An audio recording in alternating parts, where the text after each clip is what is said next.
Jay here, Stretford, Paddock. This is the paper talk. You know what to do by now. We're in the studio, which means it's live. Get involved in the comments and the chat and let us know what you think about all the latest Manchester United news. And if you are watching, don't forget to hit that like button. Give us a like. We're going to be talking about Manchester United's epic win over Burnley. Some quotes from Erik ten Hag following the win over the Clarence. Is that what they're called? Burnley? I forget. The Vincent Kompany mob. Anyway, it's always good to see him disappointing, isn't it? So we'll get into that. We'll also have an update on that bloke there, Jude Bellingham, and a couple of other bits and pieces as well. So make sure you are getting involved. BMW Racing, 1974, says 21 is coming once the Glazers leave. Do you know what? If we get, and it's a big if, owners that give a toss about Manchester United and that are prepared to put money into Manchester United, with this manager, I think we can win things. You just saw there as well a little graphic about an event in Dublin. I'll put a sort of mention in the chat there. Let me just give me 2 secs. It's in there.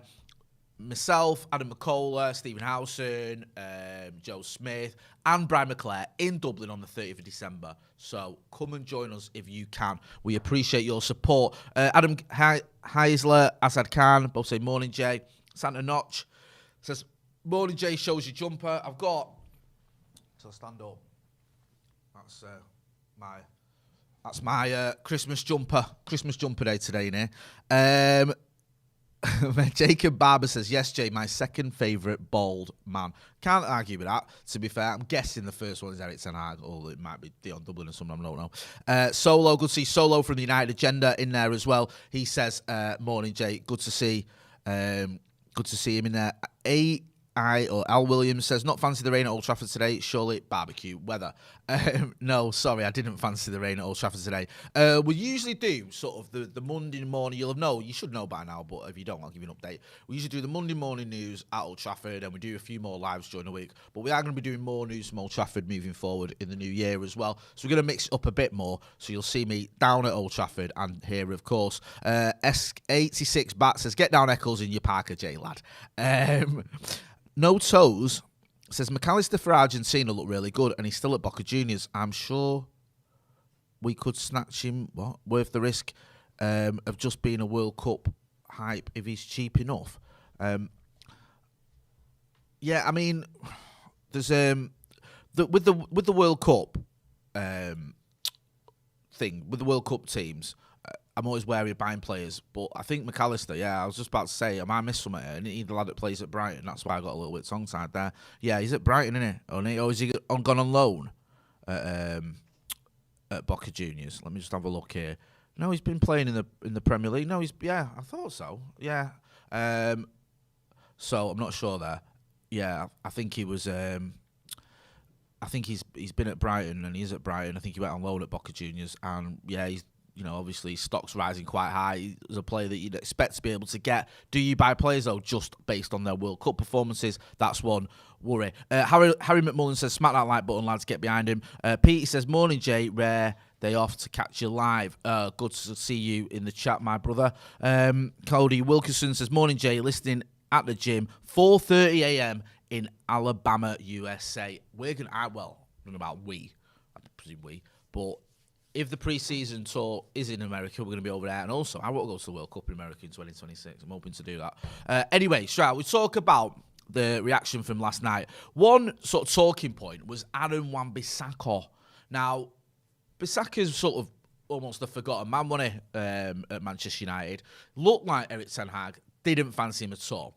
Played last night. Played very well last night, I thought, for the assist for the first goal. Was just ridiculous.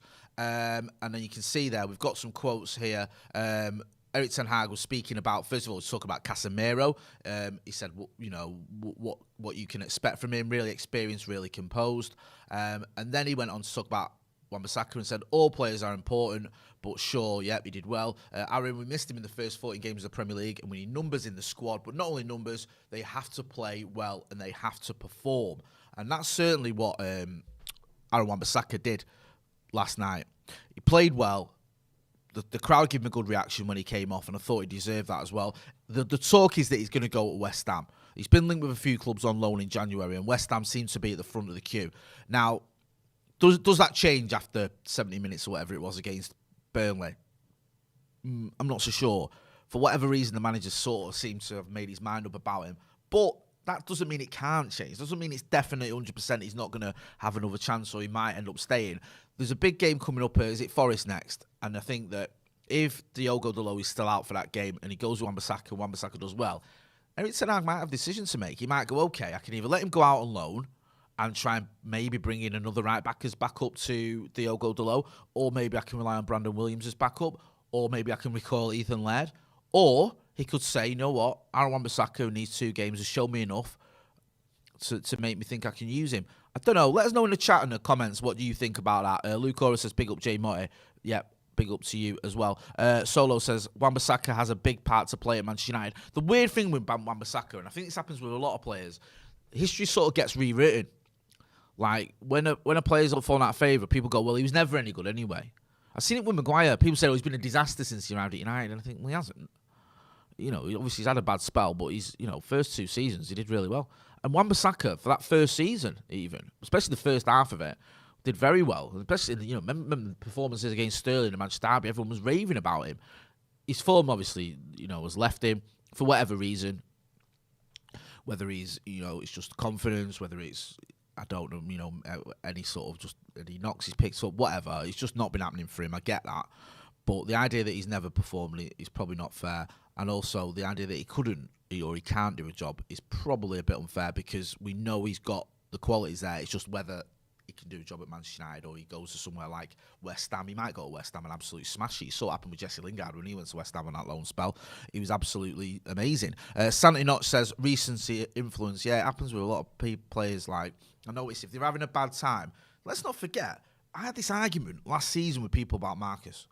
People say Marcus Rashford, he's been terrible for years, and I thought, well, he hasn't, has he? Do you know what I mean? You look at his numbers, and it's like, oh, he's, or you know, just so the sort of arguments we go, well, he's never been good enough. Well, what are you on about? This is a kid who's putting in 20 goals plus back-to-back seasons. So, yeah, it can happen. Malcolm says, Malcolm GGMU says, morning, Jay. Harry McMullen says, confidence falling off a cliff, can defend well 1v1, but doesn't look comfortable in the attacking third. I think there's some pretty, you know, reasonable comments there. I can't argue too much with about him. Jadon Sancho, talking about players who seem to have lost a bit of confidence. He was asked about Jadon Sancho, Erik ten Hag, and he was pretty, you know, straight and to the point. He just said, I don't think he will back this week. No, we want to bring him back as quickly as possible, but I can't give a prognosis of when that will be.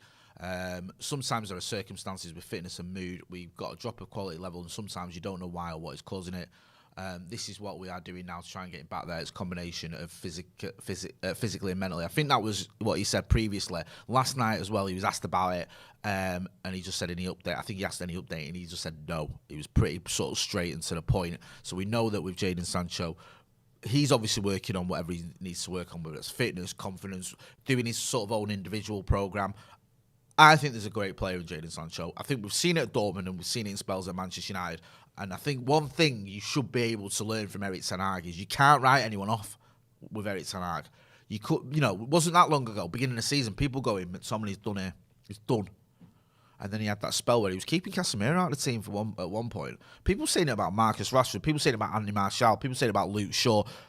He gets a tune out of players, especially young players who are very, very talented like Jadon Sancho. So I wouldn't write anyone off under Erik ten Hag. Certainly not a player with the qualities of Jadon Sancho. We need Jadon Sancho.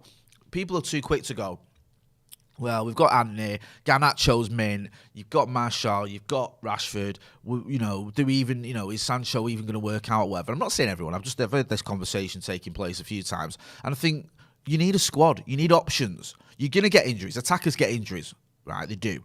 Plus, you need to rotate. If you've got games coming thick and fast, which we have, sooner or later, you need to rotate. And I think that Jadon Sancho is a great option. If Jadon Sancho starts for Manchester United, you don't look at that and go, oh, why is he starting? That's a weak player.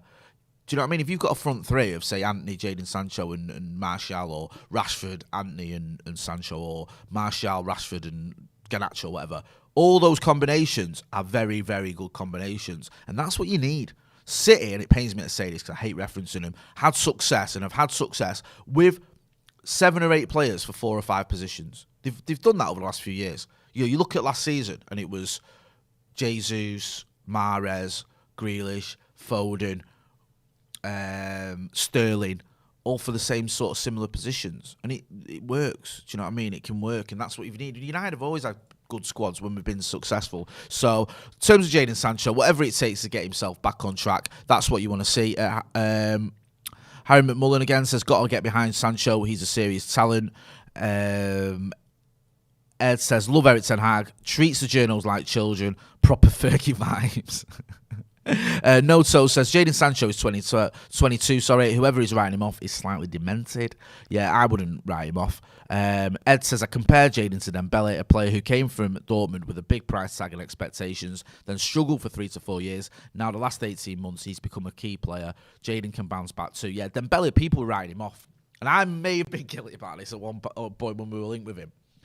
And I think that the fact with Dembele is Barca just went well too quick on spending too much money on him, didn't they? Oh, yeah, let's get him in on... I can't remember the figure. It was like 100 million, wasn't it? It was just well over the top. And then you have this sort of spell where he's not really happening for him, and people go, he has injuries, and you go, oh, wasted that money. Is he even any good? And then, again, you get rewriting history. Was he ever any good? Jadon Sancho, he was very good at Dortmund, one of the most effective players in Europe. We've seen it in spells at United. Get behind the kid. I'm confident that he can come back and absolutely smash it under Eric Ten Hag. Emma Kay says, we do forget how young these players actually are because they've been in the spotlight for so long. A great point. 22. Let's not forget as well, like some players didn't even start for United or, start playing for United regularly or even make the debut until they were in the 20s. Was it Jesse Lingard made his debut, I think, at 23? Now, you might go, well, Jesse Lingard's not the benchmark of quality, but he had a lot of good seasons at United. He had a good spell at United. Do you know what I mean? He was a player that, at one point, was in an England regular and a Manchester United regular and was scoring goals for both. So it's not like you can say, oh, he never did any good. So I think with Jadon Sancho at 22, because he's been at Dortmund for so long, he's come to United, he's been here at quite a young age, people, as Emma's sort of pointing out, we write these players off too soon. I don't think you should do that. I go back to Darren Fletcher. Darren Fletcher, when he first started playing for United, everyone was writing him off. Everyone thought he was terrible. But he's playing out of position and he wasn't quite fully developed yet. And then when he moved back into the centre of midfield where his best position was, he shone. And there was a time when people looking at Darren Fletcher as one of our most important players. So there's still life in Jadon Sancho's Manchester United career. Should we talk about Jude Bellingham? It's an article here. I think it's come from AS. And it's saying here that he wants to go to Real Madrid. AS has learned the Englishman prefers Madrid as a return to England is not part of the player's plans at the moment. Now, the thing with Jude Bellingham, I think he's been sort of very well managed as a youngster by his family. I think it's his mum and dad that look after him, and they obviously do. When it's your son, you're obviously gonna have his best interests at heart. It's not like they're gonna exploit him or anything. So his career's been managed quite well. It would have been easy for him to come to Manchester United, and I wish he had done when he left Birmingham and maybe sit on the bench for a couple of seasons, but he didn't. He went to Dortmund, absolutely shone. He's now an England regular, and he's coveted by everyone who's got any money, including Manchester United, including Liverpool, including Manchester City, and including Real Madrid, according to reports. And it looks like he prefers a move to Madrid. Now, nothing is done. It's not like he's signed an agreement. Things can change. You never know. But it looks like they're now in pole position to sign him. And it kind of makes sense to me, this. It kind of makes sense that maybe that is his next sort of move. He's done he's done Birmingham, left there with his head held high. I think they retired his number, didn't they? Because they were so proud of him. Went to Dortmund, has done really well there. Now maybe a move to Madrid could be on the cards. Could make a lot of sense. I'd love him at United. I think if there's a possibility we can get him, we should pull out all the stops, especially if we've got the money, which I think we have. And it would cost a lot of money, but I think it'd be worth it. I think he's one of those generational talents. But if he don't want to come, and we've already tried to get him and he didn't want to, then there's nothing you can do about that. And if he wants to go to Madrid, he wants to go to Madrid. And to be honest with you, I'd rather he went to Madrid than went to Man City or Liverpool. If he goes to Man City or Liverpool, that's a very, very good midfielder going into a Premier League team that we're going to try and go toe-to-toe with, obviously. So, left wait and see. JK says Bellingham is guaranteed to go at City. Noto says getting millions in Madrid is a hard prospect to turn down. Him and Camavinga could make a great duo at Real. Love Camavinga. I thought he had a really good performance in the World Cup final, left back when he came on, wasn't he? Yeah, Adam Hasler, sorry, says Camavinga, Tuchemani, Bellingham midfield could be the Modric, Gross, Casemiro. I mean, Cruz, I think that's better saying it. Yeah, it could be. It could be a ridiculous midfield. Just before wrap up, we've got the 12 days of Paddock. Yeah, there you go. Can you see there? I never get that right. Pathetic. 12 prizes to be won, including £500 cash prize. Become a member to enter. There's extra content on the members section. So if you join our membership, you get extra content and you get a chance to win a different prize over the 12 days of Christmas. It kicks in, I think, Christmas Eve, including the £500 big bonus cash prize. We're going to be back later on with Paddock Live, me and Joe Smith. Tomorrow, me and Steve are going to be back for the brew. Howson's back from Qatar, so me and him are going to be sitting down and going over his adventures in Qatar. Don't forget as well, if you're not doing, to subscribe. And also, if you can get down to Dublin on the 30th of December, we'll be there with Brian McClare, Manchester United legend who scored 117 goals for our great club. Get involved in that if you can. I've been Jay Moy. This has been The Paper Talk. Thanks for watching.